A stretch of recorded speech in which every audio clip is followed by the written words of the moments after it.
Hey guys, it's your girl Sylvie and it's another Friday. It's another Friday where I bring you awesome scholarship grantees to share with you their journey on how they were able to get their scholarships. They give you tips, ideas, tricks on how you can get through getting your own scholarship. So you know the drill. Pick up a pen, pick up a paper, jot down their ideas on how they were able to get their scholarships, and you go get yourself your own scholarship.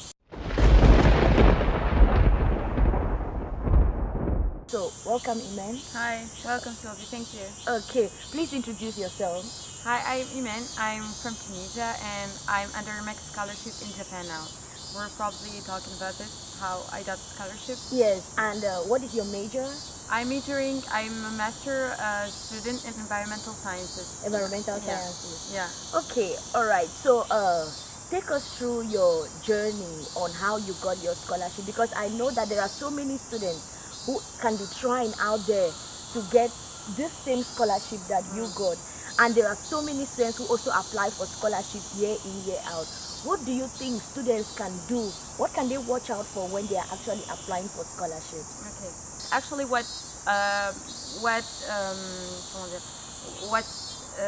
attracts you when you read, for example, the procedures to follow for the scholarship is that they require grades.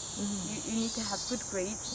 You need to have you need to submit your documents by the deadline. You need to be very careful about the deadline.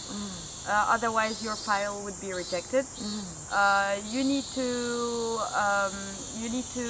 do your documents, prepare the documents very well. So I think for getting a scholarship, it doesn't start from the moment where you start looking for the scholarship. It starts way back from the first year of university. The university I was in was very competitive, so it was an engineering school. So we worked, I think the amount of work that we did was a lot. So I think that helped me later to get the scholarship because the university is well ranked in Tunisia. So first, I think if you want to study abroad with a scholarship, you need to consider that a scholarship requires good grades first. That's you cannot get it. Yeah, you cannot get a scholarship if your grades are not good. Second of all, I think you need to work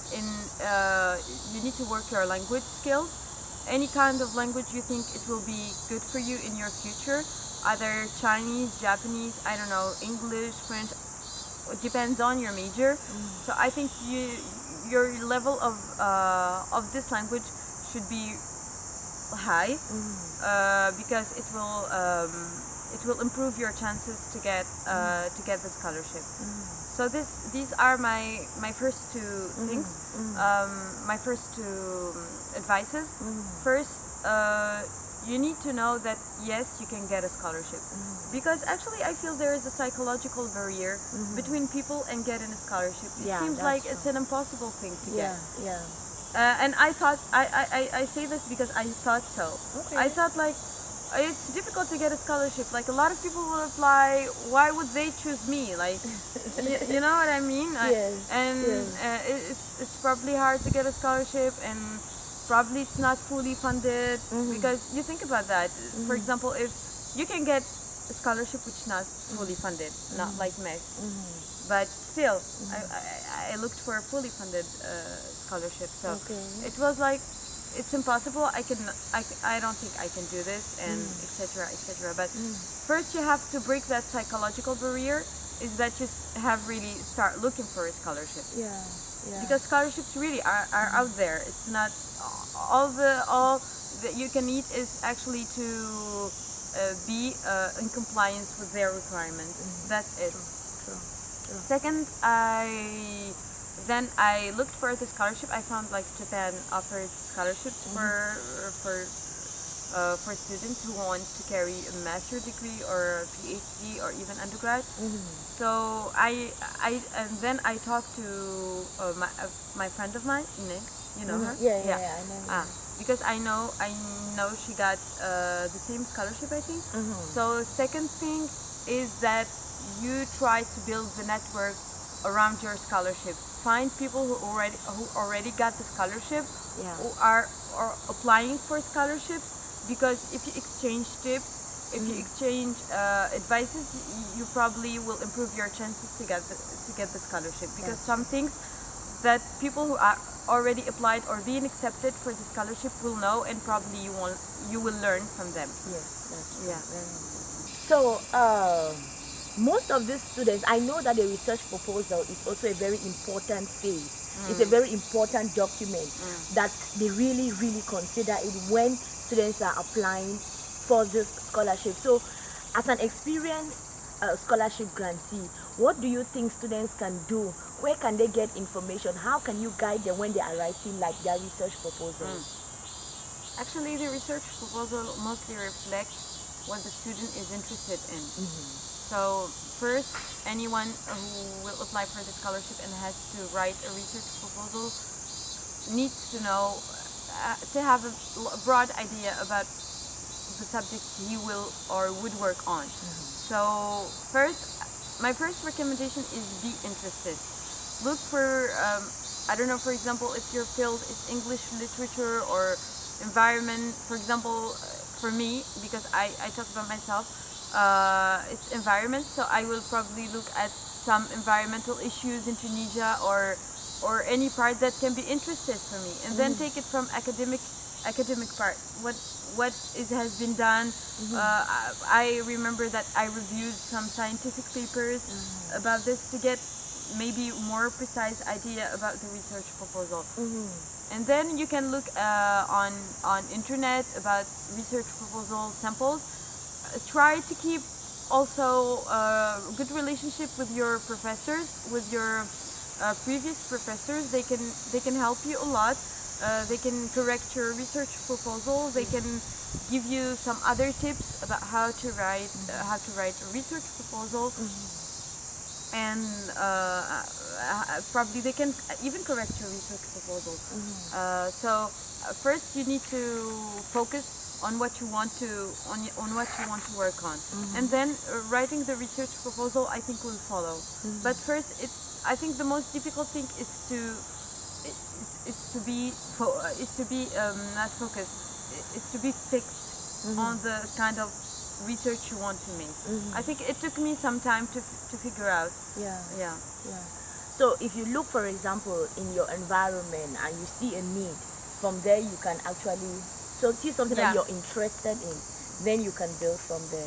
You can even get your ideas while watching YouTube or while just reading a blog about something. It's just, you need to be generally interested on your research proposal, and you need to be curious. Okay. And then, like, when they finally go through that research proposal phase and they are preparing for an oral interview, you did an oral interview. Yes. So what can you advise students to do? I think in most scholarship, I don't know about most scholarship, but in MEXT, an oral interview is an examination that you have to pass. First, in the interview, you need to think about all the kind of questions that will be asked for you. Probably look on forums on internet, like for example MEXT. You can type oral questions interview MEXT, and you probably get, because MEXT is very known, so a lot of people will post that kind of questions. So internet is actually a pretty good, cheap, informative way, I think. You prepare these questions. As I said, you need to get a minimum skills of language to be able to express yourself and to be understood by other people, by the interviewers. What else? You need to just go, be confident, be clear about your ideas. Something else, just when they ask you a question, don't try to make the answer very complicated. Just make it as simple as possible. Construct your ideas. For example, if someone asks you a question about your subject, you give them like a constructed answer, like first, second, third. You don't need to make a discourse or something very huge. All they want to know is actually if you really understand what you're talking about or not, basically. So if you have simple constructed ideas, I think it should be fine. Ok. Maintenant, on va faire un sommet en français. Et c'est pas moi qui va faire ça. Iman va faire ça pour nous. Donc, on a parlé de 3 choses. Donc, on a parlé de comment avoir une bourse, Oui. comment se préparer pour l'interview Oui. et comment écrire sa proposition de recherche. Oui. Donc, pour la première question, comment avoir une bourse, déjà la préparation, comme on l'a dit, ne commence pas 2 semaines avant de trouver la bourse ou avant de viser cette bourse. La préparation commence, je pense, des années avant, avec de bonnes notes, avec un niveau de langue qui est assez respectable, parce que ça va beaucoup aider après à s'exprimer et à bien communiquer ses idées. Donc je pense que ces deux choses peuvent être un moyen très très important pour faire la différence entre ceux qui vont demander la même bourse. D'accord. Après, pour l'interview, il faut d'abord chercher sur Internet. Je pense qu'Internet est un moyen très abordable à tout le monde.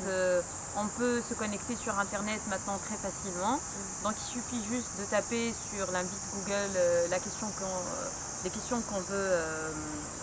auxquelles on veut répondre. Donc il faut chercher sur Internet le genre de questions qu'on pose pour une bourse donnée. Par exemple, pour la bourse MEXT, celle qui est offerte par le Japon, il y a beaucoup de gens qui sont intéressés, donc vous allez trouver dans les forums plein de questions. Ça dépend des pays aussi, les questions diffèrent, je pense, d'un pays à un autre. Mais en général, les questions posées par le jury vont tourner autour de vous, pourquoi vous voulez avoir cette bourse, qu'est-ce que vous voulez faire avec cette bourse, votre projet pour votre futur, pour votre carrière professionnelle, comment vous voyez, quel est votre avantage par rapport aux autres. Donc tout ça, c'est des questions dont vous allez peut-être avoir l'opportunité de répondre. Autre chose, il faut avoir, comme j'ai dit encore une autre fois, un niveau de langue respectable. On ne va pas vous demander non plus à être un expert en langue, mais à pouvoir bien communiquer clairement et très simplement vos idées. Ça, c'est très très important parce que c'est pas facile du tout à achever. En fait, il faut avoir des idées structurées, il faut être mathématique, c'est-à-dire il faut être cartésien, il faut être clair. Je veux faire ça, ça et ça. Donc il faut pas, quand on vous pose une question, il ne faut pas donner 1000 réponses. 4 réponses qui sont assez bien claires et bien construites, je pense, suffisent largement. Il faut être aussi curieux, c'est-à-dire si on est intéressé par l'environnement, on va chercher des trucs sur l'environnement, sur ce qui se fait dans l'environnement, sur des problèmes de pollution qui peuvent être dans votre région aussi. Parlez à vos amis, parlez à votre famille, qu'est-ce que vous pensez de ça, discutez avec des gens qui vous connaissent, ils vont peut-être vous donner des conseils aussi. Donc il faut être curieux, ça c'est très important aussi, il faut être curieux. Pour la bourse, il faut respecter les deadlines. Il faut avoir un dossier complet, donc il faut bien remplir les documents qu'on vous donne, il faut être bien préparé, il faut être concentré. Vous allez peut-être passer une épreuve d'anglais, donc vous devez être préparé pour ça. Peut-être vous allez passer une épreuve de mathématiques aussi, il faut être préparé pour ça. Donc la préparation, en gros, il faut être préparé. On ne peut pas improviser, on ne peut pas ne rien préparer pour l'interview et juste se dire je suis génial, je vais répondre aux questions. Non, ça ne marche pas comme ça.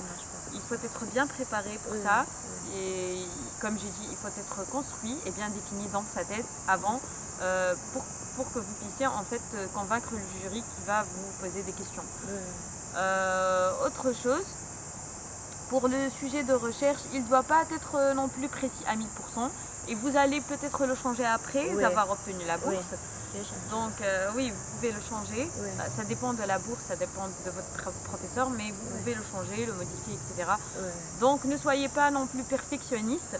Il faut juste avoir une idée sur ce que vous voulez faire, mais pas sur les résultats exactement. Je vais obtenir 34 grammes ou je ne sais pas quoi.